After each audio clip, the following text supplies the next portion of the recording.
Nagpaliwanag ngayon ang ating Department of Foreign Affairs tungkol sa hindi pagbanggit sa tinatawag na chairman statement sa katatapos lamang na ASEAN Summit.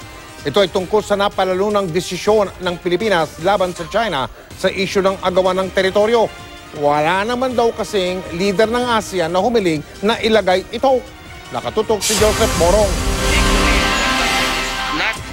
Sa chairman's statement na inilabas pagkatapos ng ASEAN Summit, walang binanggit na reklamasyon at militarisasyon ng China sa South China Sea o West Philippine Sea. Kahit ang napanalunang ruling sa The Hague na nagsasabing hinadlangan ng China ang karapatan ng Pilipinas na makapangisda sa lugar. Paliwanag ngayon ng ating Department of Foreign Affairs paano walang leader ng ASEAN ang humingi na ilagay yon sa chairman's statement. There was no one who was strongly pushed or mentioned anything about land reclamation and militarization. Sabi rin ng DFA, hindi naman daw nakialam ang China.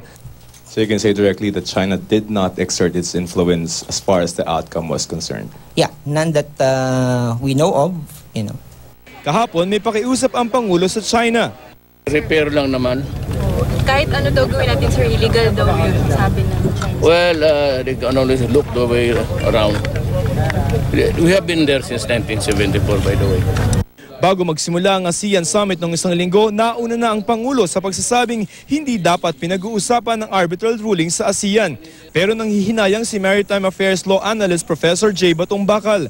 Perfect daw sana ang pagkakataon na pag-usapan ng ASEAN countries kung paano magagamit ang arbitral ruling sa pakitungo nito sa China. 4 sa 10 bansa ng ASEAN ang claimant sa South China Sea. The legal principles that have been determined in that award are soundly reasoned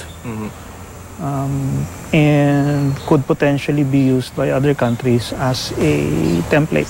Sabi noon ni Pangulong Duterte, may tamang panahon para gamitin ang arbitral ruling. Pero sabi ni Professor Batong Bakal, baka maging huli na ang lahat.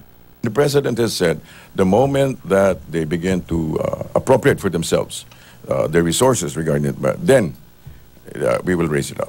She finds the more reasonable tack is to approach it diplomatically, and that without losing any of our entitlements, without losing any of our rights. It is allowing China and its forces to move closer and closer to shore. Samantala, pumalag naman ang Pilipinas sa China sa isyu ng mga pagsasaayos ng ilang mga pasilidad ng Pilipinas sa Pag-asa Island. Ito raw ay trabaho ng gobyerno sa konstitusyon para sa mga Pilipinong nasa munisipalidad doon. Tinawag kasi itong illegal ni Chinese Ambassador Xiao Xinhua. Sa statement ng DFA, sinabi nitong sakop ng munisipalidad ng Palawan, ang Pag-asa Island at Kalayaan Group of Island. Joseph Morong, Nakatutok, 24 Oras.